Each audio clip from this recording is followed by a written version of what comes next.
Magandang araw sa lahat ng magkakasumpong ng pagtuturo ito sa araw na ito. At ang ating pamagat ay ang kautusan at ang ating kawalang kakayahang iligtas ang sarili. Ang ating pong talata ay masasumpungan sa Galatians chapter 3 verse 24. Sinasabi doon na kaya't ang kautusan ay naging tagapagturo natin hanggang sa pagdating ni Kristo upang tayo'y ariing ganap sa pamamagitan ng pananampalataya.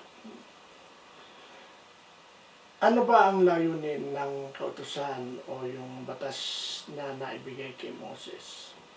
Ngayong araw na ito ay ipagpapatuloy natin ang ating serye tungkol sa kasalanan at kaligtasan at pagtutuunan natin ng pansin ang kautusan o yung tinatawag na Torah na naibigay kay Moses.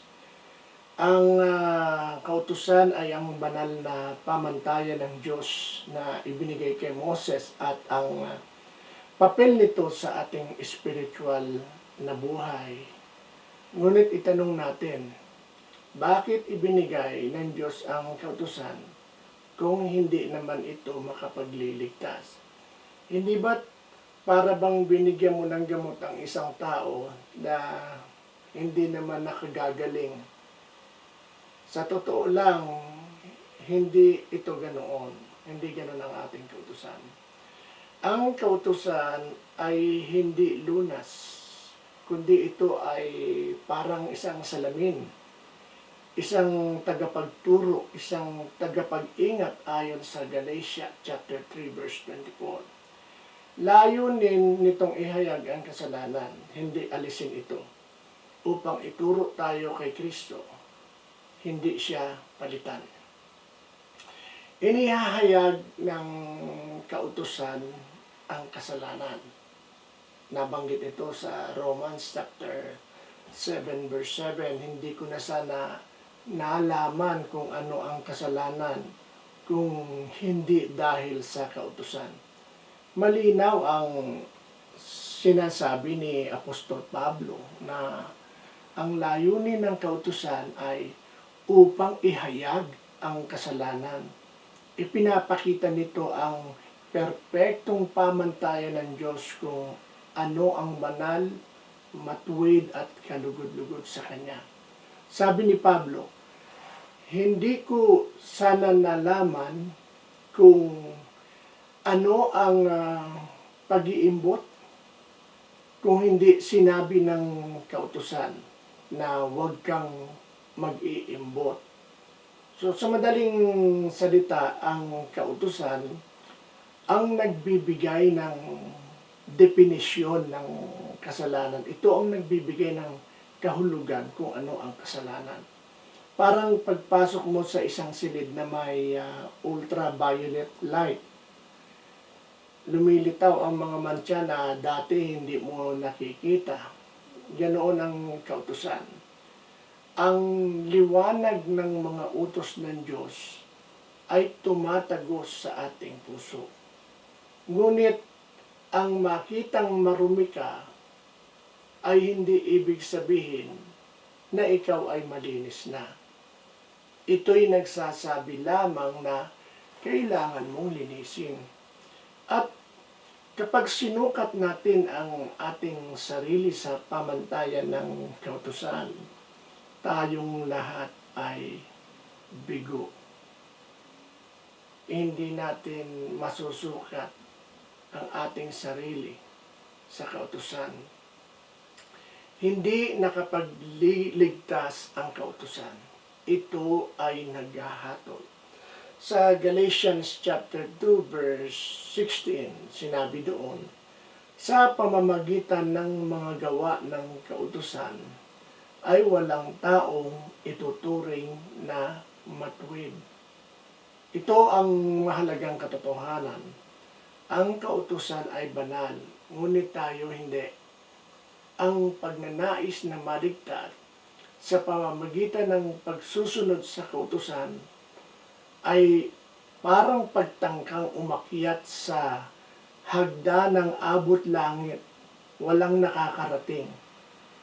So, Galatians chapter 2 verse 16, ang nagsasabing walang ituturing na matuwid sa pamamagitan ng gawa ng kautusan. Bakit? Sapagkat kahit 99% ng utos ay masunod mo, ang paglabag sa isa ay katumbas ng paglabag sa lahat. Ito ay sinabi doon sa Aklat ni Santiago, Kapitulo 2, versikulo 10, or James chapter 2, verse 10. Hindi ka pinapaging matuwid ng kautusan, kundi hinahatulan ka nito. Ito ang korte kung saan binabasa ang hatol, hindi ang lugar ng kapatawaran. Kaya't kung hinahatulan tayo ng kautusan, saan tayo maaaring lumapit? Tinupad ni Kristo ang kautusan. Sa Matthew chapter 5 verse 7, sinabi doon, huwag ninyong akalaing naparito ako upang ipagwalang bisa ang kautusan o ang mga isinulat na mga propeta. Naparito ako hindi upang ipagwalang bisa, kundi upang tuparin ang mga ito. Hindi dumating si Jesus upang sirain ang kautusan, kundi upang tuparin ito. Ang hindi natin magawa, ginawa niya ng perpekto. Sinunod niya ang bawat utos. Tinupad niya ang bawat kahilingan. Namuhay ang ating Panginoong Yesus nang walang kasalanan sa ilalim ng kautusan. At pagkatapos ay dinala ang kaparusahan na para sana sa atin. Sa pamamagitan ng kanyang kamatayan at muling pagkabuhay, natugunan niya ang hinihingi ng kautusan, minsan at magpakailanman.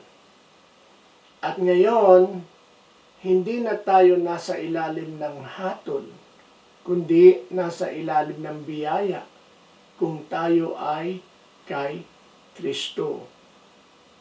Sabi sa Romans chapter 8 verse 1, kaya ngayon, wala nang kahatulang parusa sa mga nakipag-isa kay Kristo Jesus. Purihin ang Diyos, kung saan nagtatapos ang kautusan, doon nagsisimula ang biyaya. Halimbawa, mula sa lumang tipan, kabiguang sundin ang kautusan ng Israel. Sa Israel binigay ang kautusan, natural sila unang susunod, pero nabigo silang masunod ito. Balikan natin ang Exodus chapter 32. Pagkatapos tanggapin ni Moses ang 10 utos, bago pa man niya ito maibaba mula sa bundok, ang mga Israelita ay lumabag na agad sa unang utos sa pagsamba sa gintong guya o yung maliit na baka. Ipinapakita nito kung paano kabilis tayong bumabagsak sa kasalanan at kung paano tayo kahina upang sundin ang kautusan sa sarili nating lakas. Mayroon na silang kautusan, presensya ng Diyos at pinuno, pero sila'y naghimagsik pa rin. Hindi lang ito kwento ng Israel. Ito ang kwento ng sangkatauhan. Ngunit salamat sa Diyos, hindi roon nagtatapos ang kwento natin. Ang ating pag-asa ay nasa biyaya, hindi sa gawa. Saan tayo ngayon lalagay? Hindi natin tinatapon ang kautusan. Mali yung sabihin, wag na nating sundin yung Old Testament. Pinaparangalan pa rin natin ito dahil sa katotohanan ipinapakita ito. Ngunit hindi tayo umaasa rito para sa kaligtasan sapagkat hindi ito kailanman nagliligtas. Ang ating pag-asa ay si Jesus, siya ang katuparan ng lahat ng ipinapahiwatig ng kautusan. At sa pamamagitan ng pananampalataya sa Kanya, tinatanggap natin ang hindi kayang ibigay ng kautusan. Ano yun? Bagay na yun na hindi kayang ibigay ng kautusan? Ang pagpapawalang sala o yung pag-aampon at buhay na walang hanggan. Ngayong araw, inaanyayahan kitang huwag umasa sa sarili mong katwiran o mabubuting gawa. Hayaan mong ang kautusan ay ituro ka kay Kristo. Hayaan mo ang iyong kasalanan ay dalhin ka sa krus at hayaan mo ang kanyang biyaya ang siyang magbago sa iyong buhay. Salamat po.